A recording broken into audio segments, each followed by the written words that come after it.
A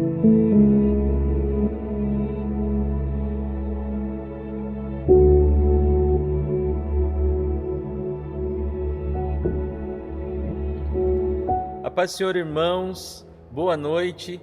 Chegamos a mais uma quarta-feira, mais um meio de semana, mais uma oportunidade de aprender a respeito da palavra do Senhor no Evangelho de Marcos. Que você possa ir na sua casa, pegar a sua Bíblia, o seu caderno, a sua caneta e prestar atenção em mais essa aula, que você possa absorver todo o conteúdo preparado para que eu e você possamos ser cada dia mais parecidos com Jesus. Tenha uma boa aula e nós voltamos no final. Graça e paz, amados. Eu creio que praticamente todo mundo já deve ter ouvido falar da famosa fábula do sapo e do escorpião. Se você ainda não ouviu falar, deixe-me contar mais uma vez. Conta-se que houve uma enorme enchente e os animais estavam todos desesperados para poder fugir dessa enchente. Aí, na beira lá de uma lagoa, encontrava-se um sapo. Tranquilo, até porque a água não é problema para ele. Mas também se encontrava um escorpião. E o escorpião queria fugir da água, atravessando para o outro lado, onde tinha uma montanha. E o escorpião chegou para o sapo e disse: "Seu sapo, me ajude a atravessar essa lagoa, essa água, porque está aumentando o nível da água." E o sapo diz: "Olha, acha que eu sou bobo? Vou deixar levar um escorpião nas minhas costas, chegar lá do outro lado, você me pica e aí você me mata." Aí o escorpião diz: não vou fazer isso. Salva a minha vida, que eu prometo que eu não vou picar você. E a água está subindo e eu não sei nadar." E aí o sapo, penalizado com o escorpião, acabou aceitando atravessar o escorpião para o outro lado. E assim foi. Enquanto ia atravessando tranquilamente. Quando chegou em terra viva, que o sapo disse: "Chegamos", de repente sentiu foi a picada. Pá! E o sapo olhou para ele: "Mas você não falou que não faria isso?" E o escorpião respondeu: "Olha, eu lamento, é a minha natureza." Essa fábula do sapo e do escorpião, ela tem algumas verdades interessantes. A primeira verdade é que uma das coisas mais difíceis de mudar no ser humano é a sua natureza. É impossível mudar a natureza humana por métodos ou meios humanos. É impossível. Aliás, perguntaram para Albert Einstein qual era a força mais poderosa do universo. Alguém esperava que ele respondesse que era a gravidade e tal, essas coisas da física, e ele falou: não, a coisa mais difícil no universo, mais poderoso é o coração humano, porque só Deus pode mudar o coração humano, mais ninguém. Muito bem, por que eu contei essa fábula? Porque a nossa aula de hoje é uma aula sobre natureza humana, essa tão difícil coisa de se mudar. Em Marcos capítulo 2, versos 15 a 17, nós iremos ver 3 lições acerca da natureza humana.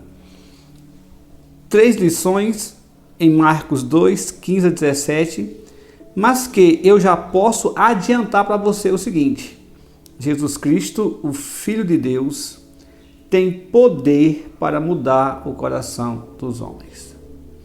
Só Jesus Cristo, o Filho de Deus, tem poder para mudar o coração dos homens, para mudar a natureza humana. Só Cristo pode fazer isso, mais ninguém. Vamos ver então essas 3 verdades em Marcos 2, 15 a 17. Diz assim a palavra de Deus: "Achando-se Jesus à mesa na casa de Levi, estavam juntamente com ele e com seus discípulos muitos publicanos e pecadores, porque estes eram em grande número e também o seguiam. Os escribas dos fariseus, vendo-o comer em companhia dos pecadores e publicanos, perguntaram aos discípulos dele: por que come e bebe ele com os publicanos e pecadores? Tendo Jesus ouvido isso, respondeu-lhes: os sãos não precisam de médico, e sim os doentes. Não vim chamar justos, e sim pecadores. Que Deus abençoe a leitura da sua palavra. Jesus Cristo, o Filho de Deus, tem poder para mudar o coração dos homens. O Evangelho de Marcos, como nós estamos vendo aqui, é um evangelho mais curto de todos os evangelhos e o mais curto dos evangelhos sinóticos. Quais são os evangelhos sinóticos? Mateus, Marcos e Lucas. E por que é chamado de sinótico? Porque eles se parecem. A palavra sinótico vem de duas palavras gregas, sin e óptico, que significa visto juntos. Então você pode ver que os três são bem parecidos. E o de João é totalmente diferente dos três evangelhos sinóticos. Muito bem. Outra coisa que é importante dizer é que Marcos escreveu o seu evangelho para os romanos. Por isso que é um evangelho bem prático, é um evangelho cheio de ação. Não tem os longos discursos de Jesus, quase só tem um ou outro, mas já resumido. Não tem genealogia. Por quê? Porque os romanos não se preocupavam com isso. Então ele escreveu o evangelho para os romanos, que tem uma mente prática, pessoas ligadas à ação, muito mais do que a discursos. É importante também entender que Marcos, que escreveu esse evangelho, era sobrinho de Barnabé e participou das primeiras viagens missionárias com o apóstolo Paulo e seu tio Barnabé. Também é importante dizer que a casa de Marcos foi onde Jesus celebrou a primeira ceia do Senhor e onde surgiu a primeira igreja cristã, como nós já vimos em aulas anteriores, mas é sempre bom estar relembrando aqui. E o mais importante é que Marcos escreveu o seu evangelho pelo que Pedro ditou para ele. O evangelho de Marcos foi escrito Pedro ditando para Marcos, já que Marcos não foi um dos discípulos do círculo íntimo de Jesus, até porque era muito jovem quando Jesus começou seu ministério, quando caminhou pela terra. Além do mais, Marcos era de Jerusalém, da capital, e Jesus desenvolveu seu ministério mais na Galileia, onde os discípulos o acompanharam. Tudo bem, colocado tudo isso, chegamos em Marcos 2, 15 e 17, quando nós estamos vendo e vimos na aula passada a conversão de Levi. Levi, que também é Mateus, o evangelista Mateus, que escreveu o primeiro evangelho. E no versículo 15 que eu acabei de ler para você, começa dizendo: achando-se Jesus à mesa na casa de Levi, estando juntamente com ele, com seus discípulos, e também muitos publicanos e pecadores, porque este era um grande número os que o seguiam. Então começa o relato dizendo que Jesus está à mesa na casa de Levi, na casa de Mateus. Veja que Jesus, nos versículos anteriores, convidou Levi, Mateus, para ser o seu discípulo, e ele aceitou, como nós vimos na pregação passada. Na sequência, Levi dá um banquete para Jesus. Mateus dá um banquete para Jesus. E aqui estão as primeiras lições que nós podemos tirar de que Jesus Cristo, o Filho de Deus, tem poder para mudar o coração dos homens. Você pode até me perguntar, mas como Jesus Cristo muda o coração dos homens? A primeira coisa, quando o homem não é rebelde ao seu chamado. Jesus muda o coração dos homens quando os homens não são rebeldes ao seu chamado, que é o que aconteceu com Levi. Jesus diz: segue-me. Ele abandonou tudo aquilo e passou a seguir Jesus. Ele não foi rebelde ao chamado de Jesus. Como foi dito na aula passada, ele ponderou, ele julgou, ele olhou para Cristo, viu Cristo como Deus, como Filho de Deus, como Rei dos Reis, viu Cristo como tendo um reino que não passará, olhou o que Jesus oferecia para ele, olhou o que o mundo oferecia para ele. Lembre-se que ele estava sentado na coletoria, sentado sobre o ouro e a prata, com todos os valores do mundo, como foi dito na aula passada. Ele analisou tudo que o mundo poderia dar para ele e olhou e analisou tudo que Cristo ia dar para ele. Escolheu Cristo. Ele não foi rebelde ao seu chamado. Só que Jesus não chama só Levi. Jesus não chama só Mateus. Ele chama todos. Jesus chama todos, mas nem todos querem vir a Jesus. Aqui mesmo no texto. Esses escribas e fariseus aqui também ouviram o chamado de Cristo. Também ouviram Cristo dizendo: vinde a mim todos que estáis cansados e sobrecarregados, e eu vos aliviarei. Jerusalém, ele disse: Jerusalém, tantas vezes eu quis te ajuntar como a galinha junta seus pintinhos, mas vocês não quiseram.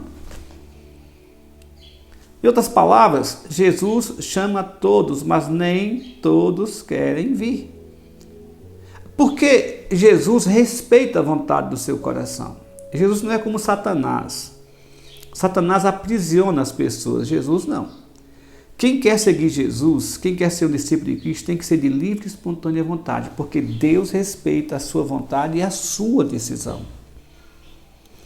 Se Levi tiver dito não, acabou. Seja feito, você escolheu, seja feito sua vontade. Então é uma decisão livre, uma decisão voluntária. Eu lembro de um amigo, até com tristeza, lá no Ceará, lá em Oroz, no Ceará. Era um jovem muito talentoso, muito capaz, que tinha uma voz muito bonita. Eu não vou dizer o nome dele por seguinte, porque esses meus vídeos, minhas pregações estão no Instagram, estão nessas redes sociais, e hoje todo mundo fica sabendo e de repente é chato você citar o nome de uma pessoa e constranger a pessoa. Então, por isso não vou citar o nome desse meu amigo. E esse jovem era da nossa igreja. Só ele era evangélico da casa dele, mais ninguém. Tinha uma voz linda, foi uma das pessoas da voz mais bonita que eu vi nesse mundo evangélico, das pessoas que eu conheço, mas a voz cantava muito bem. Mas em certo momento da sua vida ele se desviou do evangelho, desviou totalmente. Para piorar a situação, não é só que ele se desviou, ele caiu na prostituição homossexual. Mas aquele homossexualismo, sabe, vulgar. Porque há homossexuais que são discretos, que são, sabe, tem um respeito. Na própria sociedade ele convive bem, as pessoas convivem bem. Eu tenho vários amigos homossexuais que são meus amigos e eu convivo bem com ele. No caso desse meu amigo, ele caiu naquele homossexualismo de prostituição mesmo, sabe, uma coisa muito vulgar. Quando eu voltei para o Ceará, alguns anos atrás, isso já faz muitos anos mesmo, acho que uns 15 anos atrás, ele estava nessa situação. E eu até cheguei a conversar com ele. E na conversa que eu tive com ele, ele falou assim para mim: pastor, eu não acredito mais nisso não, pastor. Ele me chamava de pastor, eram muitos amigos que chamavam de Helder. Helder, eu não acredito mais nisso não. Eu não posso aceitar um Deus que coloca você numa gaiola para você cantar para ele a vida toda. Eu não posso aceitar isso. Ele tinha se formado, ele era advogado, e creio eu que foi na faculdade que essas suas ideias e essa perca da fé se acentuou. Creio eu que foi isso. Quando ele foi para a faculdade e quando retornou da faculdade, ele estava já com as ideias bem mudadas. Então ele falou isso para mim: como é que eu não posso aceitar um Deus que coloca você numa gaiola com um passarinho e passa a vida toda e quer que passe a vida toda cantando para você? Eu tenho certeza absoluta que ele ouviu isso de algum professor ateu, porque isso é uma ilustração bem conhecida de ateus. E eu olhei para ele e falei assim: irmão, você está correto. Um Deus que coloca você numa gaiola e obriga você a passar a vida toda cantando para ele, para a glória dele, é realmente um absurdo. Só que o Deus está errado. O Deus que faz isso com D minúsculo não é Jesus Cristo, é Satanás. Satanás é que escraviza os homens, Satanás é que obriga os homens a cantar a vida toda. Jesus não. Jesus diz para você: vem e segue-me. Se você quiser, você vem. Se você quiser, você não vem. Hoje você está escravizado. Hoje você está cantando por Deus com D minúsculo. Mas não é Jesus Cristo, é Satanás. Hoje você está escravizado. Tão escravizado que você não consegue sair da situação que você está. Por quê? Porque ele te escravizou, te acorrentou. E de fato, era prostituição, homossexualismo e bebida. Não estava com aquela molecada sem nada, sem noção de nada, lá pelas ruas de Oroz. E um advogado, um cara jovem com um futuro brilhante pela frente. Enfim. Satanás é que aprisiona os homens, Jesus Cristo jamais. Quando Jesus chama uma pessoa, ele respeita a sua vontade e a sua decisão. Ele chamou tantos. Todos os que rejeitaram, ele respeitou. Bom, seja feita a sua vontade. Não lhe devo absolutamente nada. O que eu podia fazer pela humanidade, eu fiz. Eu amei a humanidade, eu derramei graça sobre a humanidade, eu derramei misericórdia sobre a humanidade. Eu vivi uma vida justa, eu cumpri a lei de Deus, eu morri no lugar dos homens, para que os homens tivessem uma chance de voltar para Deus. Morri de braços abertos, como se fosse um convite para todos. Vinde a mim todos, como ele falou tantas vezes. Mas se você não quer vir, ele não vai te obrigar. Então, quando eu digo para você que Jesus Cristo, Filho de Deus, tem poder para mudar o coração dos homens, eu falo com propriedade bíblica. E quando você me pergunta, pastor, como é que Jesus muda o coração dos homens? Quando o homem não é rebelde à sua voz, à sua chamada, o seu chamado. Quando o homem não é rebelde ao seu chamado. Se você não quiser, você se rebelar, ele vai dizer, Deus entrega, como diz Romanos, Deus entregou aos seus próprios desejos, ao seu próprio coração. E quando Deus entrega uma pessoa ao seu desejo, ao seu coração, é complicado. Lembre-se daquela frase que a Bíblia repete tantas e tantas vezes. Hoje, se ouvir a sua voz, não sejais rebeldes como nos tempos de Massá. Lembra daquela passagem? Lá em Deuteronômio 17, quando o povo se rebelou contra Deus no deserto. Vamos morrer de sede, vamos morrer de fome. E Deus deu comida e Deus fez sair água da pedra. Isso virou assim uma frase chave na história cristã. Hoje, se ouvir a sua voz, não sejais rebeldes. Por exemplo, o Salmo 95, 7 e 8, o rei Davi, lembrando daquele tempo lá, de milhares de anos atrás, ele também coloca isso no Salmo 95, 7 e 8. Ele é o nosso Deus e nós, povo do seu pasto e ovelha da sua mão. Hoje, se ouvirdes a sua voz, não endureçais o coração como em Meribá, como no dia de Massá no deserto. Hoje, se ouvir a sua voz, não endureçais o coração. Aqui no Novo Testamento, o autor de Hebreus, lembrando dos ensinamentos de Jesus Cristo, diz a mesma coisa. Hebreus, capítulo 4, versículo 7. De novo, determina certo dia, hoje, falando por Davi, muito tempo depois, segundo antes fora declarado, hoje, se ouvirdes a sua voz, não endureçais o vosso coração. Jesus Cristo, Filho de Deus, tem poder para mudar o coração dos homens. Como Jesus Cristo muda o coração dos homens? Quando o homem não é rebelde ao seu chamado. Deus sempre dá o primeiro passo, mas o homem tem que dar um passo na direção de Deus. Marque isso aí, viu? Essa é uma frase do pastor Helder. Deus sempre dá o primeiro passo para a salvação, mas o homem tem que dar um passo na direção da salvação de Deus. Aconteceu aqui com Levi. Ele foi lá e chamou. Ele viu Levi, foi ele que viu, foi ele que foi até Levi e foi ele que chamou Levi. No caso, Mateus. Vem, segue. Mas Mateus deu o seu passo na direção da salvação. Deixou tudo e o seguiu. Jesus Cristo, Filho de Deus, tem poder para mudar o coração dos homens. Só Cristo pode mudar o coração dos homens. De um homem que estava aqui sentado na coletoria, sentado sobre o ouro, sobre a prata, de um homem que vivia de braços dados com Mamon, o demônio o Deus da riqueza, agora está sentado à mesa com Deus dos deuses, com Deus verdadeiro Jesus Cristo. Com o homem que estava sentado nos tesouros do mundo, desculpe, de um homem que estava sentado nos tesouros do mundo, agora está sentado com o tesouro mais precioso do universo, Jesus Cristo. Ele encontrou a pérola de grande valor. Ele encontrou o verdadeiro tesouro da vida, que é Jesus Cristo. E o primeiro passo que ele fez foi não ser rebelde ao chamado de Cristo. Isso me leva à minha segunda verdade. Jesus Cristo, Filho de Deus, tem poder para mudar o coração dos homens. Como? Jesus Cristo muda o coração dos homens, quando os homens não são rebeldes ao seu chamado.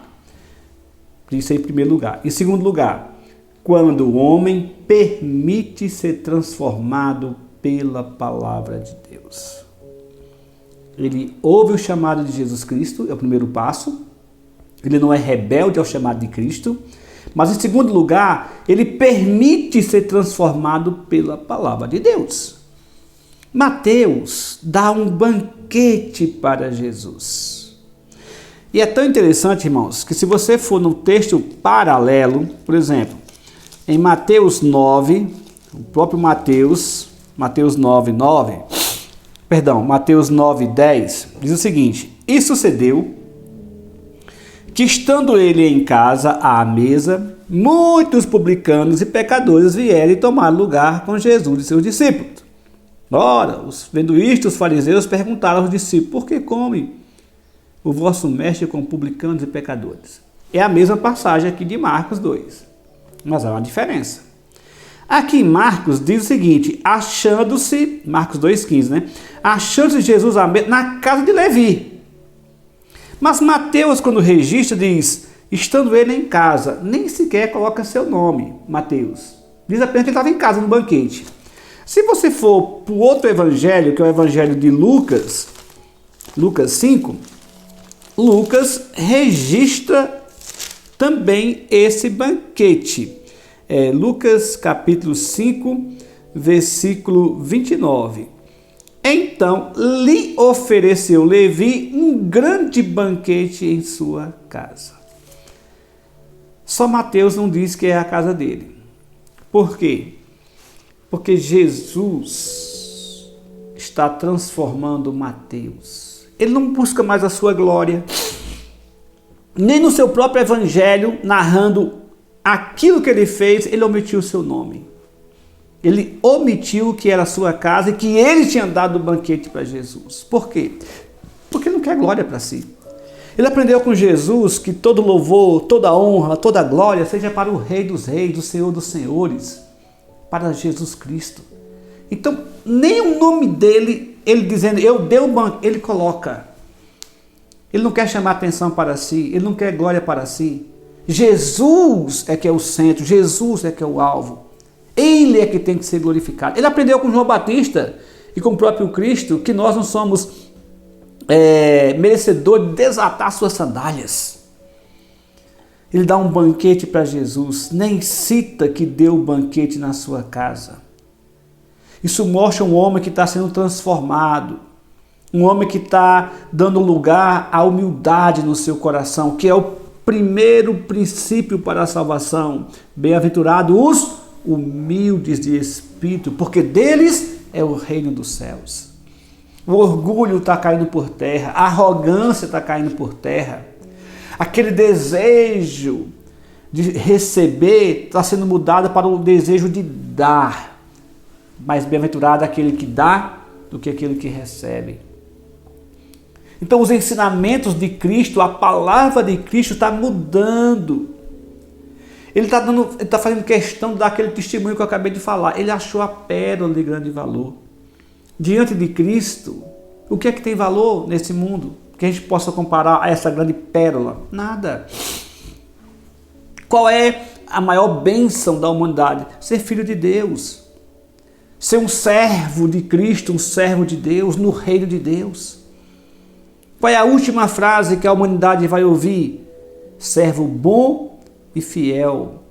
Foste fiel no pouco, sobre o muito te colocarei.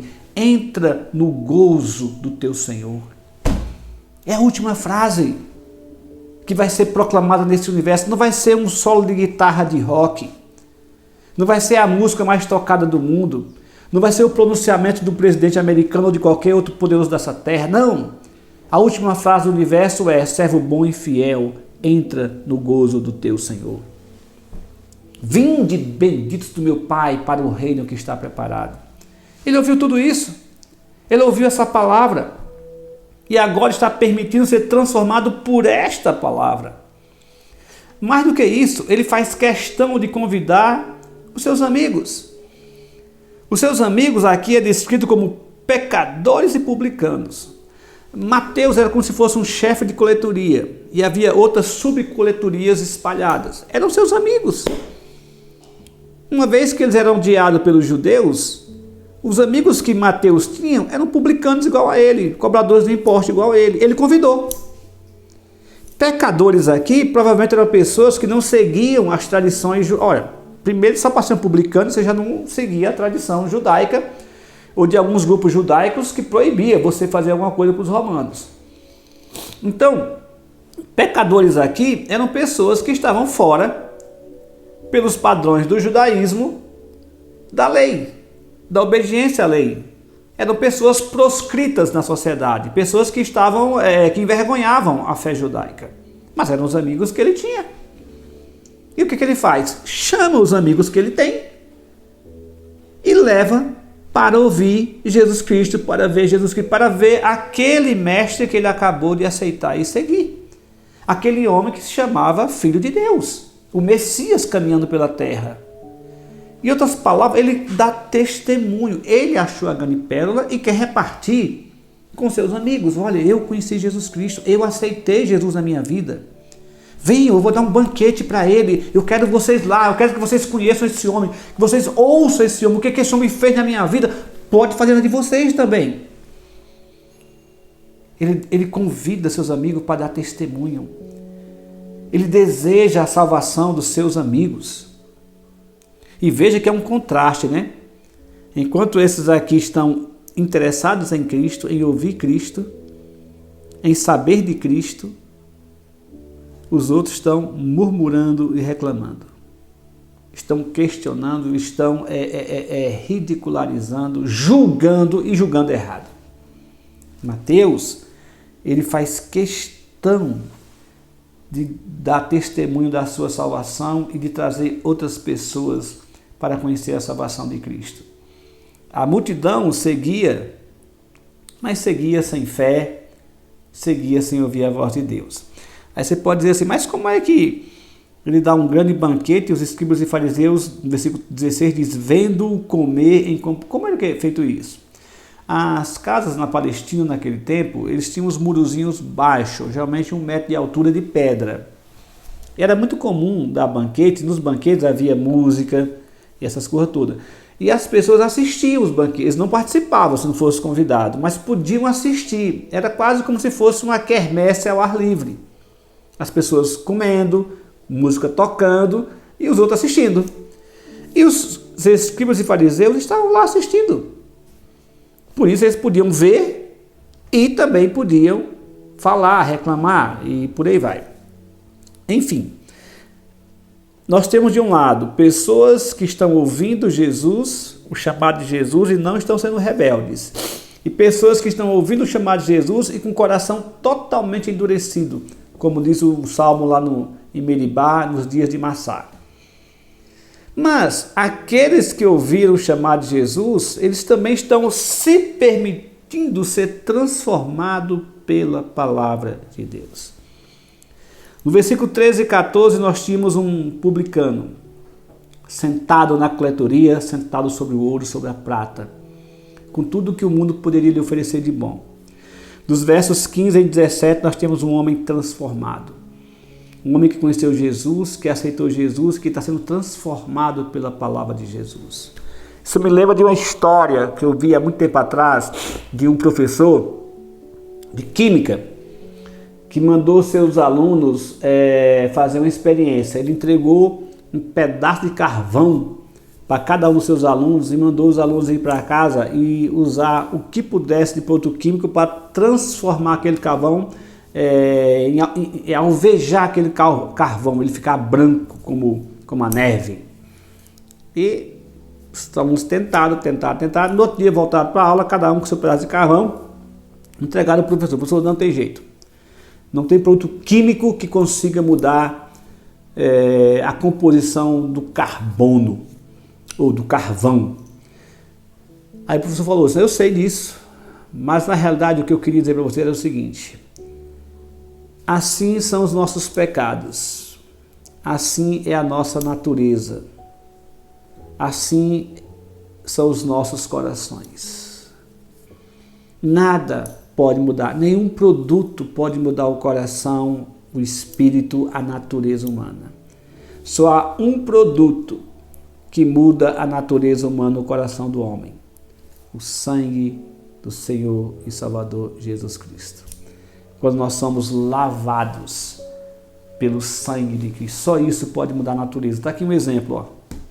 Um exemplo dos bilhões que nós podíamos dar, talvez trilhões que nós podíamos dar.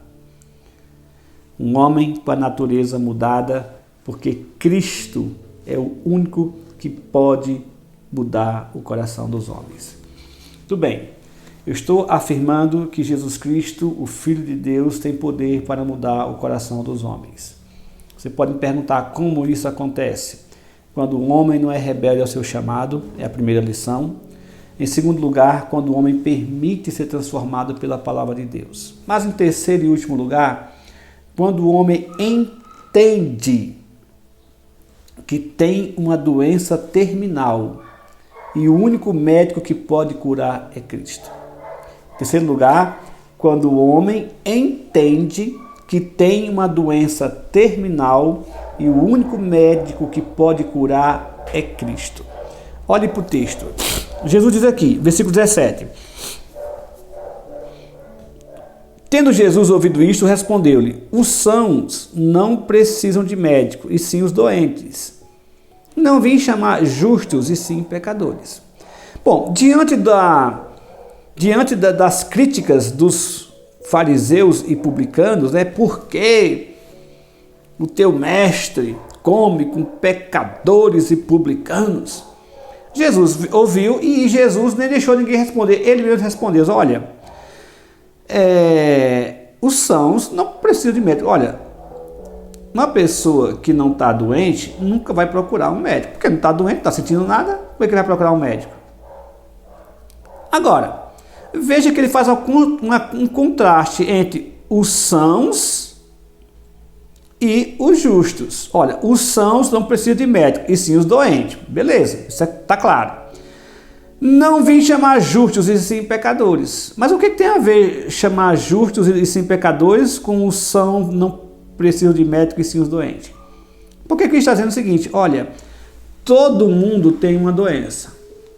Aliás, isso é uma das coisas que une a humanidade. E por incrível que pareça, é a única coisa que não é falada em lugar nenhum, só na igreja de Cristo. Uma das únicas coisas que une toda a humanidade é o pecado. Você pode ser mongol, é pecador. Você pode morar no Brasil, é pecador. Você pode ser americano, é pecador. Você pode ser europeu, é pecador. Você pode ser índio. Você pode ser qualquer época, qualquer lugar, em qualquer tempo que houve humanidade. Depois do Éden, os homens são pecadores. Então todo mundo tem um problema, pecado.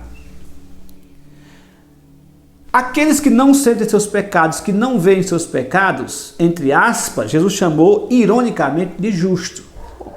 Se você não precisa de Deus, se você precisa se arrepender do seu pecado, então está tranquilo.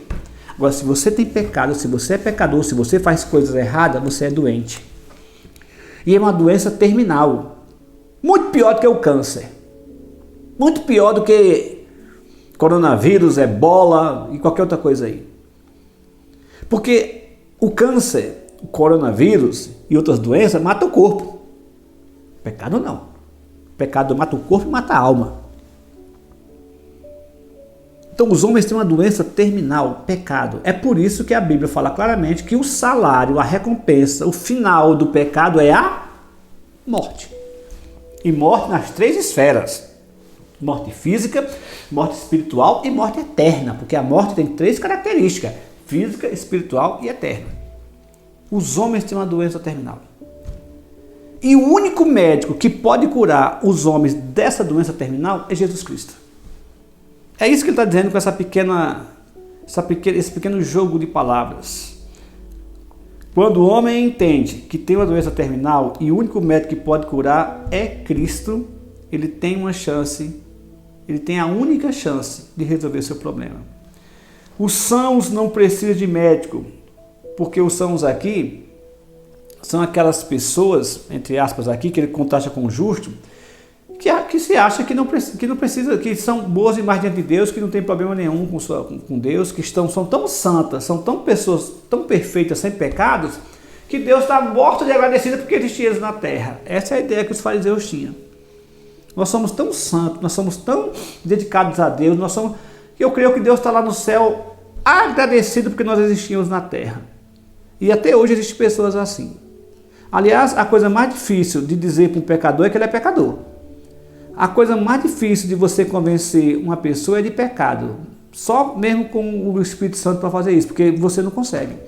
Uma pessoa estando errada, você tendo todas as provas que ela está errada, se ela não quiser reconhecer e se arrepender, não tem quem consiga fazer. A pessoa não reconhece. É difícil o pecador reconhecer pecado. É a coisa mais difícil do mundo. É um pecador reconhecer pecado. Então Jesus aqui faz esse jogo de palavras, certo?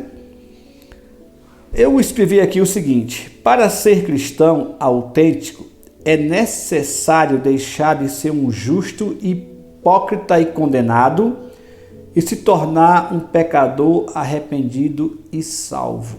Eu vou repetir a palavra. Para ser um cristão autêntico, é necessário deixar de ser um justo, hipócrita e condenado e se tornar um pecador arrependido e salvo. Estes escribas e fariseus que se achavam que não tinham pecado, que tinham uma vida correta diante de Deus, que não precisava de Cristo, que Deus estava morto de satisfeito pela vida deles. Estes justos, entre aspas aqui, são esses que eu chamo de hipócritas, são santos hipócritas, são justos e condenados, justos, hipócritas e condenados. E enquanto for assim, eles vão continuar doentes com esse mal terrível chamado pecado. Mas quando você reconhece seus pecados, se torna um pecador, mas arrependido, você encontra o que Cristo falou: eu vim para buscar e salvar o que estava perdido. Hoje nós vimos 3 verdades nesta aula muito importante.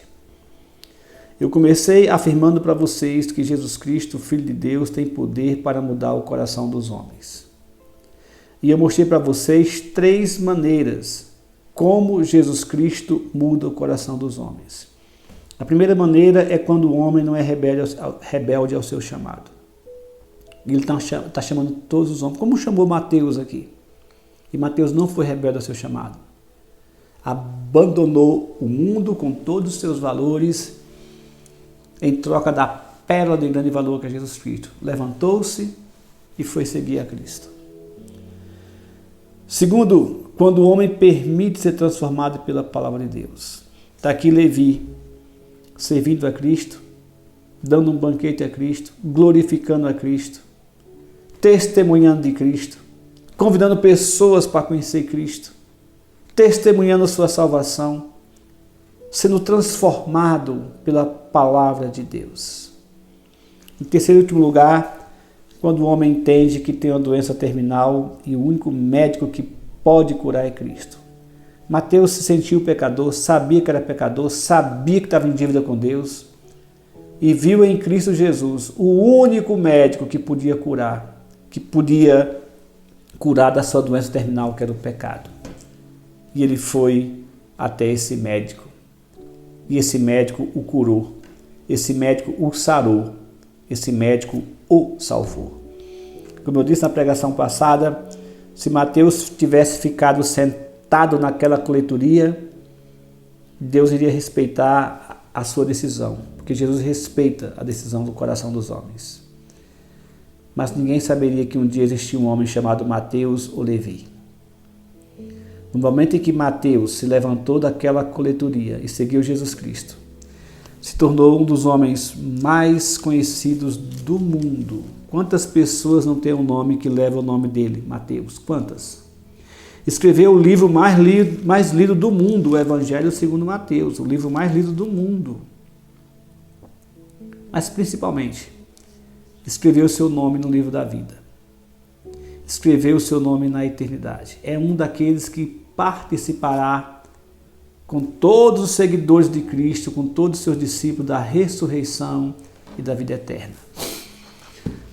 O sapo, ao levar o escorpião nas costas, ao chegar do outro lado, foi picado pelo escorpião. E perguntou para o escorpião: mas por que você fez isso comigo? E o escorpião respondeu: não pude evitar, é a minha natureza. Nada nem ninguém neste mundo pode mudar a natureza humana. Só Jesus Cristo. Jesus Cristo, o Filho de Deus, tem poder para mudar o coração dos homens. Para isso, basta você não ser rebelde ao seu chamado. Não endureça o coração ao chamado de Cristo. Permita ser transformado pela palavra de Cristo. E compreenda que você tem uma doença terminal chamada pecado. E só Jesus Cristo pode te curar desse grande mal. Não só pode te curar, como Ele quer te curar. Vinde a mim, todos, e eu vos curarei, vos sararei. Que Deus nos abençoe. Amém. Louvado seja Deus por mais essa aula, por mais esse momento de aprendizado. Que Deus recompense a vida do pastor Helder, que Deus recompense a sua vida, que tem acompanhado semana após semana esses ensinamentos, essas ministrações. Nós queremos te incentivar a continuar participando da nossa programação, que acontece online e nesse próximo fim de semana também presencialmente.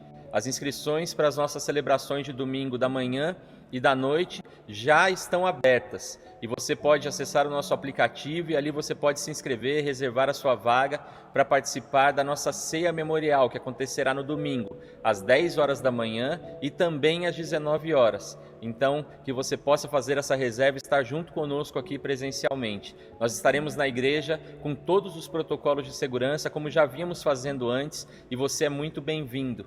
Nós também teremos, ao longo desse restante de semana, a nossa programação online. Amanhã, quinta-feira, nós temos mais um vídeo aqui no nosso canal do YouTube. Na sexta-feira, nós temos a nossa reunião de oração online, que acontece no nosso Instagram. E você e eu devemos continuar sendo igreja nesse tempo, orando uns pelos outros e participando das nossas programações. Que Deus te abençoe e tenha uma ótima noite de quarta-feira.